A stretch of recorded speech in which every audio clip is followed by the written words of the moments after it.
यह बात उस समय की है जब भगवान बुद्ध आत्मज्ञान के लिए तपस्या कर रहे थे।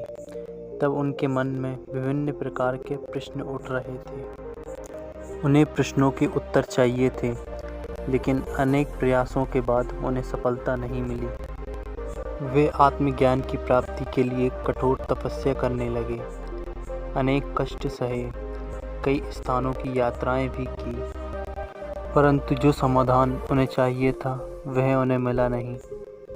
एक दिन उनके मन में निराशा का संचार हुआ।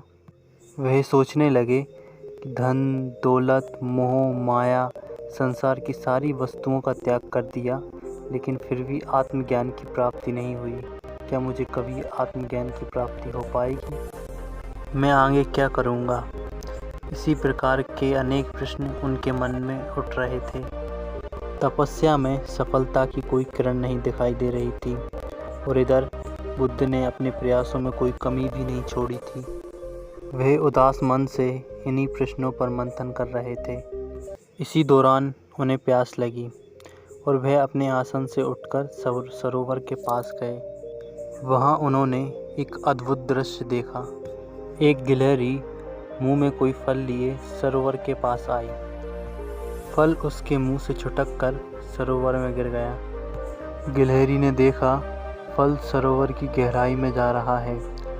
गिलहरी ने पानी में छलांग मार दी और अपना शरीर भिगोया और बाहर आ गई। बाहर आकर उसने अपने शरीर पर लगा हुआ पानी झंझोड़ दिया और पुनः पानी में कूद गई। उसने ये क्रम जारी रखा। बुद्ध ये सब देख रहे थे, लेकिन गिलहरी इस बात से अनजान थी और वह अपने काम में लगातार जुटी रही। बुद्ध ने सोचा, ये कैसी गिलहरी है, ये सरोवर का पानी कभी नहीं सुखा पाएगी। लेकिन इसने हिम्मत नहीं हारी। ये अपनी पूरी शक्ति जुटाकर इस सरोवर को खाली करने में लगी है। अचानक बुद्ध के मन में एक विचार का उदय हुआ।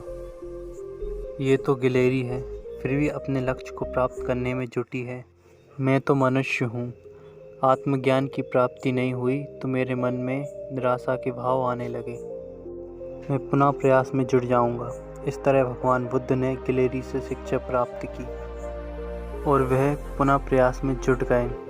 और एक दिन ऐसा भी आया जब उन्होंने आत्मज्ञान की प्राप्ति की और वे भगवान बुद्ध बन गए।